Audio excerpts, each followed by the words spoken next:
আজকে তোমাদের মাঝে একটি প্রেমের গল্প শেয়ার করছি। গল্পের নাম বৃষ্টি ভেজা সন্ধ্যা, পর্ব 1। রিমঝিম বৃষ্টি পড়ছে শহরের ব্যস্ত রাস্তায়। ছাতা হাতে তড়িঘড়ি করে বাসার দিকে হাঁটছিল মেঘলা।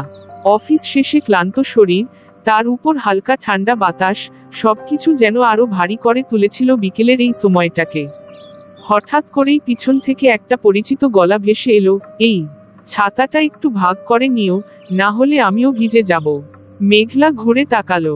রাফি, সেই বিশ্ববিদ্যালয়ের দিনগুলোর বন্ধু, কিংবা বলা ভালো অবুঝ প্রেম। তাদের কথা বন্ধ হয়েছিল 3 বছর আগে, কোনো এক ভুল বোঝাবুঝিতে। তারপর আর কখনো দেখা হয়নি। আজ হঠাৎ করে দেখা, তাও এমন এক বৃষ্টি ভেজা সন্ধ্যায়, যেন কোনো পুরনো গল্প আবার শুরু হচ্ছে। দুজনে এক ছাতার নিচে হেঁটে চলল চুপচাপ। মাঝে মাঝে চোখাচোখি, মাঝে মাঝে অদৃশ্য হাসি। হঠাৎ রাফি বলল, তুমি কি এখনো বৃষ্টিতে কফি খেতে ভালোবাসো? মেঘলার চোখে একটু জল জমল, মুছেও ফেলল সে, ভালোবাসি, তবে এখন কেউ কফি বানিয়ে দেয় না। রাফি হাসল, চলো, আজ কফির দাওয়াত আমার। আবার শুরু হোক, 1 কাপ কফি দিয়ে, আর 1000টা ভালোবাসা নিয়ে। বৃষ্টি থেমে যায়, কিন্তু তাদের জনের চোখে নতুন এক গল্পের শুরু হয়ে যায়।